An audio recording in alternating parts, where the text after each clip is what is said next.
그래도 옆 사람하고 인사 다시 한번 할까요? 뭐라고 할까요? 이게 자율적으로 하면 안 돼요. 우리는 주입식으로 이렇게 다 훈련을 받아가지고. 자, 그럼 제가 시키겠습니다. 영어로 하겠습니다. 시작. 영어예요 그게? 네, 굿모닝. 시작. 굿모닝. 제가 오늘 요한복음 10장 7절에서 10절 말씀 가지고 나는 양의 문이라, 양의 문에 대해서 여러분과 함께 말씀을 한번 나눠보려고 해요. 우리는 지난 주일날 요한복음 10장 1절에서 5절 말씀을 묵상했어요. 나는 양의 목자이고 너는 양이다. 양의 증거는 목자의 음성을 안다, 이렇게 얘기했어요. 듣는 것 수준이 아니라 목자의 음성을 안다. 목자는 양을 알고 양의 특성에 따라서 이름을 지어줄 수 있다. 따라서 목자는 앞서가며 양은 그 목자의 뒤를 졸졸졸졸 쫓아가며 꼴을 얻는다, 이런 이야기를 한 거예요. 그런데 그 이야기를 들었던 주변에 있었던 사람들이 이렇게 너무나 쉬운 말씀을 이해를 못하는 거예요. 여러분, 말이 돼요? 아니, 이거는 사실은 삼척동자도 다 알 수 있는 너무나 단순한 표현들 아니겠어요?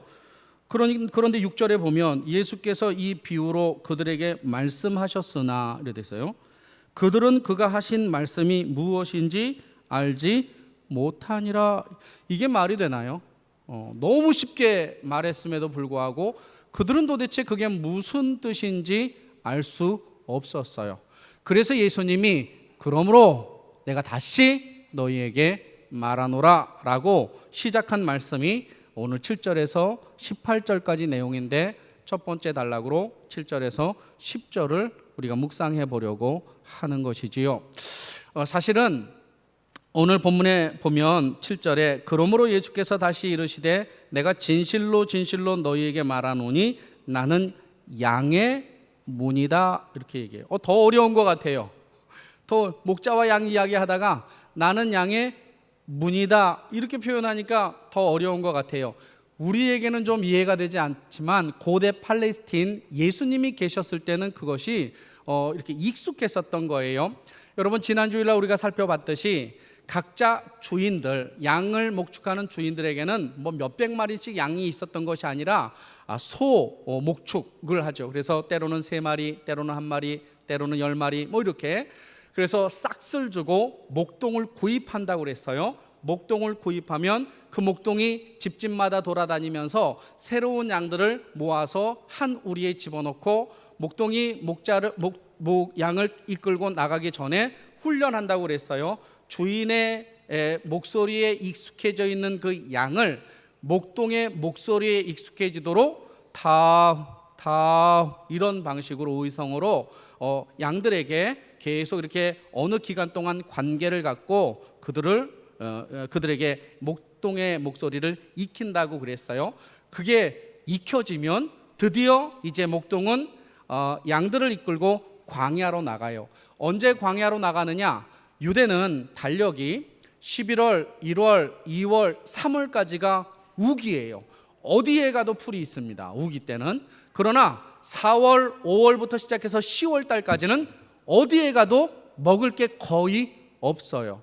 여러분, 유대 땅은 우리나라처럼 황토 땅이 아니라 날리는 더스트, 영어로는 더스트라고 해요. 이렇게 훅 날리면 안 떨어지는 거 있죠. 먼지처럼 이렇게 뿌옇게 뜨는 거, 그런 땅이에요. 마치 황사와 같아서. 근데 이 황사와 같은 이런 더스트에 비가 몇 개월 동안 오지 않잖아요. 그럼 이 땅이 얼마나 딱딱한지 곡괭이로 깨서 부숴도 안 부서져요. 심지어는 어떤 일이 벌어지느냐 하면 어떤 사람이 자기 집을 짓기 위하여서 모래밭인지 반석인지를 확인하고 반석 위에다 분명히 집을 지었는데 창수가 나니까 자기가 바위라고 생각했었던 그 바위가 모래인 거야. 깜짝 놀랐겠죠. 그 정도로 딱딱한 거예요. 먹을 거라고는 찾을 수 없죠. 그래서 목동이 양들을 이끌고 7개월 동안 돌아다니는 거, 계속 돌아다니면서 힘들 때는 광야에 돌멩이를 쌓아서 1m 20에서 1m 50의 돌멩이를 쌓아서 문을 하나만 만들고 그 안에 양을 집어넣어요. 그리고 목동은 어떻게 하느냐 하면 문 앞에 이렇게 마른 나뭇가지들을 펼쳐놓고 거기에 잠을 자요. 떠나지 않아요. 만약에 목자가 그 문을 떠나면 문이 뚫리는 거예요. 그래서 그 뚫리면 항상 반복해서 교차되어서 나오는 단어 이리, 도적, 강도들에게 양이 끌려가고 말죠. 그래서 이 목동은 언제나 문 옆에서 잠을 자는데 이스라엘 백성은 그래서 목동이 문이다 라고 말하면 아주 쉽게 이해하는 거예요. 그런데 예수님이 우리에게 말씀하셨어요. 내가 그 양들의 문이다 라고 말씀하셨어요. 그래서 이 문을 만들 때에는 한 개만 만들어요. 여러 개의 문을 만들지 않아요. 구약에 하나님이 모세에게 성막에 대한 제도를 주셨을 때, 설계도를 주셨을 때 문이 몇 개였어요? 문이 몇 개요? 옆 사람 얼굴 한번 봐. 너는 아니? 물어보세요. 문을 몇 개 줬어요? 박승훈 집사, 문 몇 개 줬어? 박 집사? 2층에 있으면 모를 줄 알고 2층에서만 한 개 동쪽으로 뚫린 한 개의 문만 줬어요. 다른 데 주지 않았어요. 이건 무엇을 상징해요? 오직 구원은 한 문밖에 없는 거예요. 이것의 상징으로 우리도 역시 같은 것을 상징하는 거예요. 그런데 이 유일한 우리 문 안으로 들어가면 그들은 어떤 걸 얻을 수 있느냐? 9절 보겠습니다. 9절 같이 한번 읽겠습니다. 시작. 내가 문이니 누구든지 나로 말미암아 들어가면 구원을 받고 또는 들어가며 나오며 꼴을 얻으리라 이렇게 돼 있어요.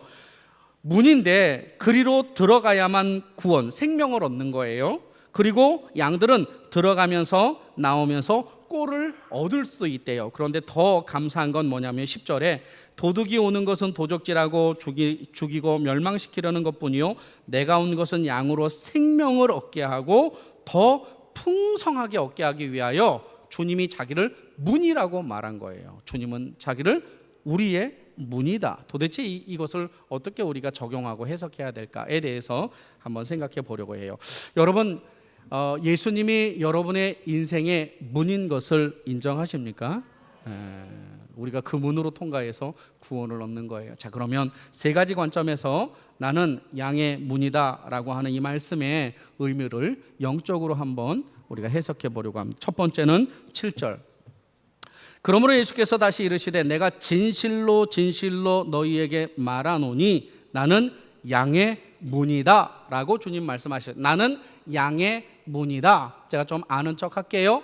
헬라어로 이 본문을 이렇게 읽으면 에고 에미, 아주 유명하죠. 요한복음에는 에고, 나는 무엇이다, 에고 에미가 7가지가 나오는데 에고 에미 해 뒤라톤 프로바톤 이렇게 뒤라톤 프로바톤. 이건 뭐냐면 에고 에미, 나는 이다, 해 더라는 뜻이에요.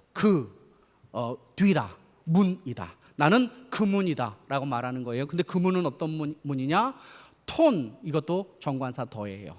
나는 정관사 더 프로바톤은 양들이다 라는 뜻이에요. 그러면 이거를 우리나라 말로 번역하면 나는 양들의 그 문이다. 더 정확하게 얘기하면 나는 그 양들의 그 문이다 라고 말하는 거예요. 여러분, 예수님이 나는 문이다 라고 말했을 때 누구나 다의 문은 아니다. 누구나 다의 문은 아니다. 누구의 문이에요? 그 양의 문이다 하는 거예요. 여러분, 저는 목사지요. 그죠? 밖에 나가면 저를 사람들이 뭐라고 부를까요? 몰라요. 아저씨 이렇게 부르지요. 무슨 목사를 우리 이권사님이나 만나야 목사님. 이렇게. 어떤 친구들은 목사님이라고도 안 붙이고 목사, 어이 목사 이렇게 하는 요즘에 목사가 수모를 당하고 살아가는 세상인데 여러분, 제가 밖에 나가서 목사인 줄 제가 알았어요. 그래서 사람들이 저를 불러요. 목사님, 그래도 저는 그냥 호칭으로서의 목사이지 세종학교의 교인들이 저를 부르는 것, 그리고 세종학교의 교인이 저를 불렀을 때의 반응하고는 전혀 다르겠지요. 그죠? 밖에서 아무리 저를 목사라고 그래도 저는 그냥 듣는 척 안 듣는 척하고 지날 거예요. 근데 우리 성도가 목사님 그러면 제가 어떻게 할까요? 막 좋아가지고 막 달려가가지고 한번 안아줬다가는 문제가 생기니까 인사하고 그렇게 하지요. 나는 양의 문이다라고 말했을 때 우리가 착각할 때 내가 그분을 인격적으로 못 만났는데 나는 교회 안에 있다고 해서 그분의 양일 수 있느냐? 아니다라고 하는 거예요.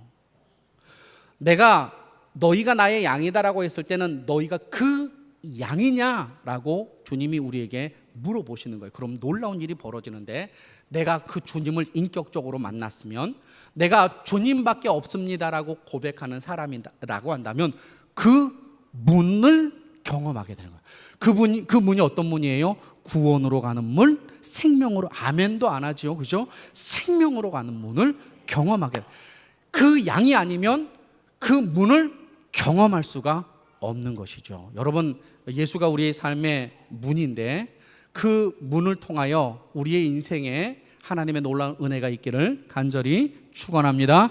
근데 그래서 그 문의 포인트는 무엇이냐? 첫 번째 포인트는 이거예요. 내가 양의 문이다라고 말씀하신 거기에 진정한 의미는 오직 구원은 예수께만 있다는 거예요. 오직 구원은 누구에게만 있다? 부처에게 있다. No. Never, absolutely. 절대로. 오직 내 인생의 주인은 누구밖에 없다? 예수밖에 없다. 내가 살아갈 수 있는 비결과 구원의 방법은 누구에게만 있다? 예수에게만 있다라고 고백하는 것. 그래서 누구만을 붙잡을 수 없어요. 내가 그분의 양이다라고 고백하고 그분이 나의 문이다라고 고백한 사람들은 예수 그리스도만 붙잡게 돼 있어요. 그것이 우리의 삶 가운데 그의 문이다라고 말하는 것을 이해하고 아는 사람들인 거예요. 여러분, 이스라엘 백성이 홍해를 건너서 40일 광야를 거쳐 요단강을 건너 여리고성에 들어갔을 때 여호수아는 너무 답답했어요. 이스라엘 백성을 이끌고 갔던 모세가 죽고 이제 첫 번째로 그가 리더십을 받아서 요단강을 건너 여리고성을 점령해야 되는데 너무 큰 스트레스가 있는 거예요. 그래서 어떻게 할까 고민하다가 모세가 했던 대로 따라 했겠죠. 정탐꾼을 한번 보내보자. 그리고 정탐꾼을 몇 명을 뽑아서 예루살렘 여리고성으로 보낸 거예요. 근데 놀라운 일이 벌어졌지요. 정탐꾼으로 갔던 친구들이 그 속에서 하나님의 사람을 만나요. 하나님의 사람. 여리고에 들어가 본 적이 없어요. 이스라엘 백성이 40일 동안 방황하고 나온 것뿐이지 들어가서 복음을 전한 적이 없어요. 그럼에도 불구하고 딱 들어갔는데 거기에 하나님의 사람이 있더라니까. 그 하나님의 사람이 라합이라고 하는 여관업, 창기라고 불려지기도 하는 기생 라합이라고 하는 사람이 있는데, 이 사람이 자기 집으로 들어온 유대 백성인 이스라엘 사람을 놓고 뭐라고 그랬냐면, 나는 하나님을 믿는다 했어요. 나는 너희들이 믿는 그 하나님을 나는 믿는다. 그 하나님이 너희들의 생명을 여기까지 인도했다라고 그가 고백을 하죠. 그러면서 뭐라고 그러느냐? 나중에 너희가 이곳에 올 때 나는 반드시 믿는데, 이런 매국녀가 어디 있어요? 그죠? 세게 한 매국년이죠. 그죠? 매국녀가 어디 있어요? 나는 반드시 이스라엘 백성이 여리고를 점령할 줄로 안다. 왜 그렇게 알았을까요? 하나님이 어떤 분인지 알았으니까. 그래서 그들과 조약을 맺는데, 어떤 조약을 맺느냐? 당신들이 돌아와서 이 성을 점령했을 때 나를 살려달라, 약조해달라. 그 약조를 받고 두 사람, 그 정탐꾼을 지붕 밑에 숨겨줬다가 돌려보낸 거예요. 여러분, 이 여자는 비록 여리고에 살고 있었지만 자신이 살 수 있는 유일한 문은 하나님밖에 없다라고 믿었던 거예요. 여러분, 우리가 지금 이 자리에서 예배를 드리고 있어요. 나는 지금 세종학교의 교인으로 이 자리에서 예배를 드리고 있는데, 나는 이 예배 시간에 정말로 주님이 내 생명의 구원자이시며 내 생명이라고 믿고 예배를 드리고 있는가? 그 자가 그 양이에요. 오직 구원은 누구에게만 있다? 예수. 흔들리지 마세요. 절대로. 기독교는 너무 진부해.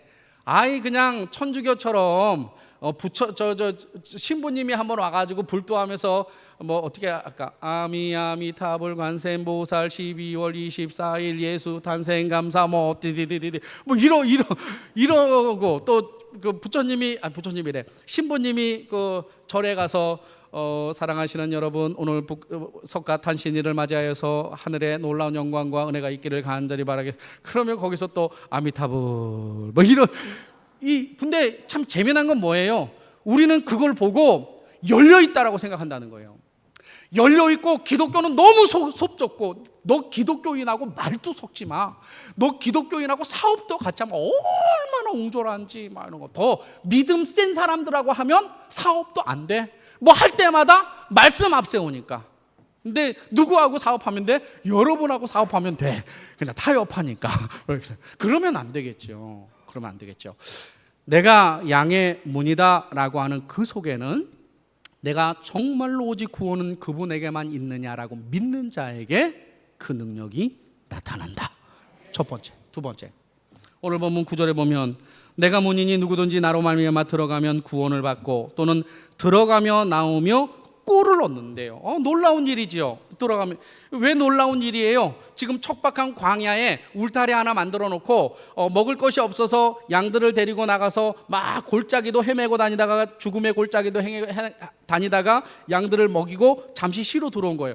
근데 문을 통과해서 딱 들어가니까 이상한 일이 있는 거예요. 거기에 일용할 양식이 있네. 누가 갖다 놨을까? 우리 찬양대 누가 갖다 놨을까요? 에? 제가 예전에 있었던 교회, 세중학교라고 얘기하지는 않겠습니다. 예전에 있었던 교회에서는 이렇게 질문했더니만 하나님 그러더라고요. 말이 안 되죠. 그죠? 누가 갖다 놔요? 목자가 여러 명이 가는 거예요. 한 명만 가는 게 아니라 두세 명이 가는 거예요. 그 보조도 해줘요. 이상하게 양들이 막 꼴을 먹고 들어와서 이제 울타리 안으로 이렇게 들어가려고 하는데 들어가니까 거기 꼴이 있네. 희한하네. 목자를 통해서 우리 안에 들어가니까 꼴이 있는 거예요. 근데 그 아침에 또 그 꼴이 다 떨어지니까 목자가 일어나더니만 나가자 타우 그리고 끌고 나가는 거예요. 근데 끌고 나가서 또 지나다 보니까 이 꼴들이 있는 거예요. 희한한 거예요. 뭘 경험한 거냐? 목자의 음성을 듣고 들어가도 꼴이 있고 나가도 꼴이 있는 거예요. 자, 이걸 제가 오늘 21세기의 언어로 얘기하면 예수님 붙잡고 살아가면 들어가도 뭐 또 복이요. 복은 맨날 복하지 마. 복은 이미 받았잖여. 얼마나 받아야지 배 터지겠어. 그러지 말고 잊어버렸잖아. 뭐 할지. 그거는 아는데 그 다음 정답을 잃어버렸단 말이요. 됐어요. 왔어. 들어가도 문제가 해결되고 나가도 문제가 해결되는 거예요. 꼴이 문제잖아요. 어떻게 먹을까? 내가 어떻게 먹을까? 내가 어떻게 살아갈까? 내가 이 광야 같은 세상 속에서 나의 생명을 어떻게 유지할까를 고민하고 갈등하며 사는 게 우리잖아요. 근데 희한한 거야. 예수를 통해서 들어가면 들어가도 거기에 문제 해결이 있고 예수를 통해서 나와도 거기에 문제 해결이 있는 거예요. 여러분, 두 번째 포인트가 뭐냐? 나는 양의 문이다라고 말하는 이 두 번째 포인트는 오직 문제 해결은 예수께만 있다는 거예요. 내 삶의 문제 해결은 돈에 있는 것이 아니고 내 삶의 문제 해결은 나의 능력과 나의 어떤 것에 있는 것이 아니라 그 예수가 내 삶의 문제를 풀어갈 수 있는 능력이라고 하는 것을 양들은 경험해. 그래서 목자를 안 따라갈 수밖에 없어. 들어가도 꼴이 있고 나와도 아멘하고 들어가도 꼴이 있고 나와도 꼴이 있는 그 은혜가 여러분 한번 경험 한번 해봐야 되지 않겠어요? 내가 예수를 믿는데 어디를 가도 주님의 손길을 경험한다면, 내가 예수를 믿는데 어디로 가도 주님의 도우심을 내가 경험한다면 우리의 믿음이 이 자리에서 멈춰서지 않지 않을까. 주님이 요한계시록 3장에서 빌라델비아 교회에게 그런 얘기하죠. 내가 네 앞에 열린 문을 두었으되. 여러분, 모든 문이 문제를 해결한다고 생각하면 안 돼요. 마태복음에 보면 예수님의 제자였던 가룟 유다가 예수님 은 30냥이 이렇게 욕심이 생겼던 거예요. 그래서 은 30냥의 제사장에게 예수를 팔아버리죠. 근데 예수님이 끌려가서 빌라도 법정에서 서서 재판을 받는데 깜짝 놀란 거예요. 그는 그래도 양심이 있어서 제자였기 때문에 저렇게까지 험악하게 할 줄은 몰랐어요. 집행유예 받고 나올 줄 알았는데 계속 죽이려고 죄가 없는데 죄가 있는 것처럼 몰고 가는 거예요. 그러니까 양심의 가책을 받아서 가룟 유다가 내가 잘못 선택했구나. 그리고 제사장에 가서 은 30냥을 갖다 준 거예요. 그러니까 제사장이 그걸 받아요, 안 받아요? 안 받죠. 그러면서 말하는 게 이렇게 말하죠. 내가 그렇게 결정했으니 내가 책임져라. 이렇게. 그는 결국 나무에 목을 매달아서 창자가 터져서 죽었어요. 희한한 거예요. 욕심에 문이 생겨서 그 욕심 은 30냥 때문에 그 문으로 들어갔는데 빠져나올 수가 없네. 여러분, 우리가 지금 이 본문을 우습게 보는데 들어가도 꼴이 있고 나가도 꼴이 있고 이게 쉬울 것 같아요? 여러분, 이런 거 있잖아요. 예수 믿고 내가 한번 담배 끊어봐야지, 예수 믿고 내가 한번 술 끊어봐야지 하고, 예수 믿고 술 끊고 담배 끊고 여자 끊고, 이렇게 우리는 거기까지 하나 더 이렇게.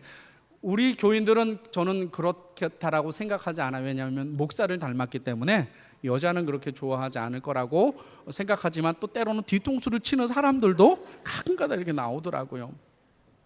이상한 거예요. 내가 그 문으로 들어가면 못 빠져나오는 거야. 어떻게 해서든지 내가 술과 담배를 끊어보고 여자를 한번 끊어보려고 그래도 도저히 빠져나올 수가 없는 거예요. 그 문에 들어가서. 그 문은 들어가면 끝나는 문입니다. 끝나는 문. 죄의 문들이 그런 거예요. 죄의 문들이. 그러나 예수의 문은 들어가도 꼴을 얻으며 나와도 꼴을 얻을 줄로 믿습니다. 그 예수로 말미암아 인생에 복된 은혜를 누기를 축원합니다. 마지막으로 세 번째, 오늘 본문 속에 보면 10절에 보면 도둑이 오는 것은 도둑질하고 죽이고 멸망시키려는 것뿐이요 내가 온 것은 양으로 생명을 얻게 하고. 와, 이게 너무 좋지 않아요? 여러분 다 예수로 말미암아 생명 얻은 줄로 믿습니다. 살아있으나 살아있는 사람이 아닌 자들이 많아요. 여러분, 질병이 오면 목숨은 붙어 있는데 그 생명을 못 누려요. 못 누려요. 아파 보세요. 예배를 누릴 수 있나? 아니면 나가서 레저를 누릴 수 있나? 못 누려요. 주님은 우리에게 생명을 주셨고 거기에서 멈춘 것이 아니라 그 생명을 누릴 수 있도록 하셨다는 거예요. 근데 오늘 본문 10절, 도둑이 오는 것은 도둑질하고 죽이고 멸망시키려는 것뿐이요 내가 온 것은 양으로 생명을 얻게 하고 더 풍성히 얻게 하네요. 이 말에 가슴이 이렇게 뭔가 이렇게 뭉클하나요? 1번부터 다시 하겠습니다. 얼마나 멋있어요, 그죠?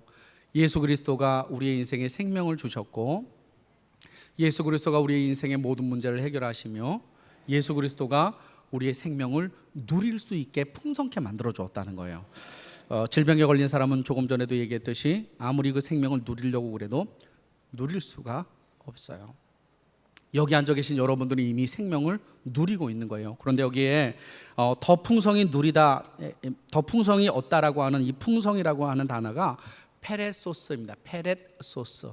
이 헬라어 페렛소스는 무엇을 상징하느냐 하면 한계치를 넘기다, 이런 뜻이에요. 한계치를 넘기다. 예수님이 말하는 거예요. I am the gate for the sheep.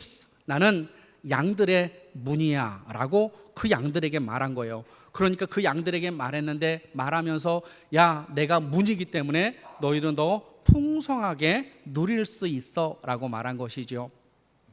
예수님이 그렇게 말씀하신 그 이유가 무엇이었느냐? 그것은 양들이 가지고 있는 연약함을 뛰어넘어 주님을 더 누릴 수 있게 만들어주겠다는 거예요. 이 페레소스라는 단어의 뜻이 무엇이냐면 한계를 넘다, 이런 거죠. 여러분, 모세의 한계가 뭐였어요? 모세의 한계가 죄책감 그리고 나이. 이해하시겠어요? 모세의 한계는 죄책감과 나이였어요. 근데 하나님 한번 만나고 나더니만 죄책감과 나이의 한계를 뛰어넘었어요. 여러분, 우리가 다 아는 사라와 아브라함, 하나님이 그의 75세 때 되었을 때 나타나셔서 아브라함에게 약속하죠. 아브라함아, 내가 아들을 줄게, 자식을 줄게, 하늘의 별과 땅의 모래와 같이 줄게 라고 말씀하셨고, 그가 그걸 기다리고 있었죠. 근데 잘 안 되는 거예요. 근데 이 사라의 나이가 89세 때 하나님이 또 세 천사를 보내서 만나 주셨네요. 만나 주시면서 대접을 받으면서 이야기한 거예요. 야, 맹년에 돌아오는 해에 내가 이렇게 아이를 낳을 것이다. 이제 이렇게 얘기를 한 거예요. 그러니까 사라가 그 얘기를 듣고 이제 킥킥킥 거리면서 이렇게 비웃었겠지요. 제가 그래서 9시에도 그거 한번 했는데 여기 박미옥 권사님은 지금 연대가 어떻게 되시죠? 비밀이죠. 말하려고 그랬죠. 목사가 묻는다고 다 말하면 안 돼요. 박미옥 권사님은 이거는 말해야 돼요. 갱년기 전이에요, 갱년기 후예요? 갱년기 후예요. 그랬어요? 갱년기 후예요. 우리 집사님하고 지금도 뜨겁게 사랑하시죠? 물으면 대답해야지. 왜 도대체 웃는데 그렇게? 네, 집사님 어디 계세요? 손 한번 들어보세요. 전 집사님 지금도 권사님과 뜨거운 사랑을 나누세요? 자, 그럼 제가 전 집사님께 질문하겠습니다. 박 권사님께 질문하지 않고. 전 집사님, 제 질문을 잘 들으세요. 어느 날 저녁 때 넘어야 할 선을 넘었어요. 그래가지고 그 아침이 되었는데 그 다음 날 우리 박 권사님이 임신을 할 수 있을까요, 없을까요? 에? 아니, 왜 임신이 안 돼요? 거기서 그만. 뭘 또 얘기하려고. 거기서 그만. 이상한 거예요. 갱년기가 되면 더 이상 이렇게 애를 낳을 수가 없어요. 갱년기, 여러분 여기 앉아 계신 모든 사람들이 갱년기 전인 사람들 전부 다 애 낳기를 축원합니다. 나세요. 좀 나가지고 나라를 위해 살려야죠. 어느 날 사라에게 나타났어요. 근데 사라가 지금 갱년기란 말이죠. 갱년기를 지나도 한참 지난 거예요. 근데 하나님이 자기를 몰라. 내가 생리가 끊어진지도 이런 하나님이 어딨어. 하나님이 천사들과 같이 이야기를 아브라함과 같이 하는데 내년에 애를 낳게 한다는 거예요. 그러니까 사라가 뭐래? 나는 이미 생리가 끊어졌는데 어떻게 애를 낳을 수 있어요? 그랬더니 천사가 뭐라고 얘기해요? 하나님에게는 능치 못함이 없습니다. 그 다음에 아들을 낳았어요. 한계를 뛰어넘는 믿음. 내가 문이다라고 하는 것, 예수가 우리의 인생의 문이다라고 하는 것은, 여러분, 우리는 우리의 한계를 다 가지고 있단 말이에요. 연약한 한계, 믿음의 한계, 물질의 한계, 내 인생의 한계. 근데 놀라운 사실은 내가 그 문으로 들어가고 나올 때 주님이 내 한계점을 뛰어넘게 하실 줄로 믿습니다. 그 은혜, 그 역사가 예수를 믿는 우리에게 나타나야 된다. 예수를 믿는 우리. 여러분, 인생에서 가장 비참한 운명으로 태어난 사람이 누구예요? 야베스 아니겠어요? 야베스, 역대 상에 나와 있는 야베스는 어떤 존재예요? 야베스라는 이름이 수고요, 고통이요. 야베스는 어떤 운명을 가지고 태어났어요? 수고로운 운명, 고통과 같은 운명을 가지고 그는 태어났단 말이에요. 근데 그가 하나님께 무릎을 꿇어요. 하나님, 나는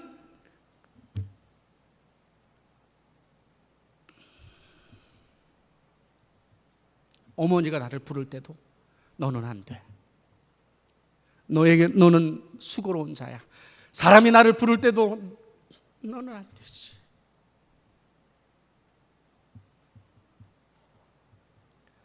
저 사람은 돼도 나는 안 돼.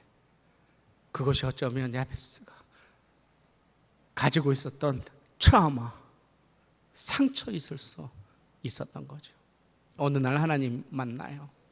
하나님이 그를 어떻게 만나 주신지 몰라요. 하나님을 만난 야베스가 하나님께 이렇게 기도하죠.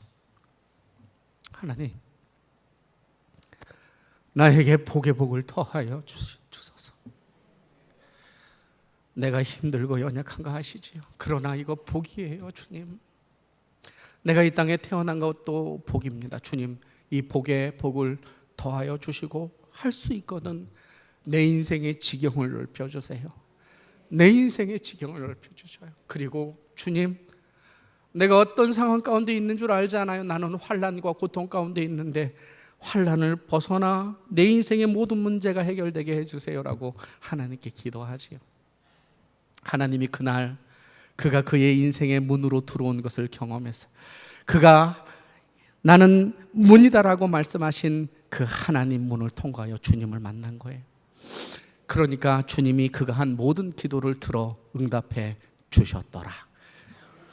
운명의 한계를 뛰어넘습니다. 여러분, 우리는 어떤 자인가요? 우리는 어떤 자인가요? 내가 믿는 예수는 어떤 예수인가요?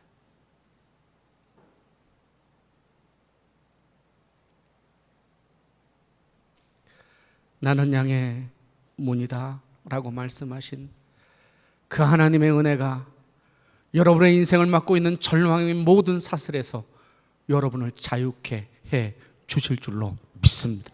그것이 문이신 예수를 경험한 그 양의 복된 은혜입니다. 기도합시다. 말씀을 붙잡고